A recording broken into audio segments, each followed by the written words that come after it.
ଖୋର୍ଦ୍ଧା ଜିଲ୍ଲା ବୋଲଗଡ଼ ବ୍ଲକ ବାଙ୍କୋଇ ସ୍ଥିତ କାଳୀଚରଣ ପାଞ୍ଚଗଡ଼ ଅନଙ୍ଗ ନରେନ୍ଦ୍ର ଡିଗ୍ରୀ ମହାବିଦ୍ୟାଳୟ ଆନୁକୂଲ୍ୟରେ ଏକ ସ୍ୱେଚ୍ଛାକୃତ ରକ୍ତଦାନ ଶିବିର ଅନୁଷ୍ଠିତ ହୋଇଯାଇଛି।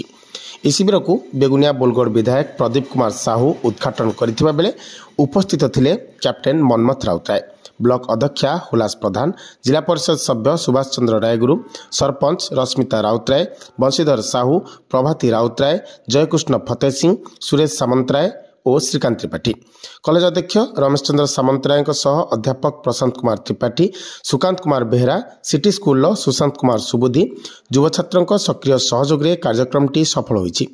ଛାତ୍ରଛାତ୍ରୀ, ଆଞ୍ଚଳିକ ପ୍ରତିନିଧି, କଲେଜ ପ୍ରଶାସନର ଉଦ୍ୟମ ଓ ଖୋର୍ଦ୍ଧା ବ୍ଲଡ୍ ବ୍ୟାଙ୍କ ଦ୍ୱାରା 50 ୟୁନିଟ୍ ରକ୍ତ ସଂଗୃହୀତ ହୋଇଥିଲା। ଏହି ଶିବିରକୁ ସମାଜସେବୀ ଶୁଭକାନ୍ତ ମହାପାତ୍ର ଓ ସାଗର ବଳାର ସଂଯୋଜନା କରିଥିଲେ। ବିଧାୟକ ଶ୍ରୀ ସାହୁ ଏ ଅବସରରେ କହିଛନ୍ତି, ଏହା ହେଉଛି ମୋର ତୃତୀୟ ରକ୍ତଦାନ ଶିବିର।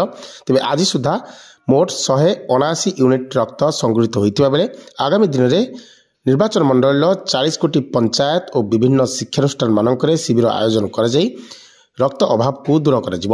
ଏହାସହ ଏକ ସୁସ୍ଥ, ସ୍ୱଚ୍ଛ ଓ ସବୁଜ ବେଗୁନିଆ ବୋଲଗଡ଼ ଗଠନ ପାଇଁ ଆହ୍ୱାନ ଦେଇଛନ୍ତି। ଶେଷରେ ଆୟୋଜକ ସଂସ୍ଥା ଓ ସମସ୍ତ ରକ୍ତଦାତାଙ୍କୁ ଧନ୍ୟବାଦ ପ୍ରଦାନ କରିଥିଲେ।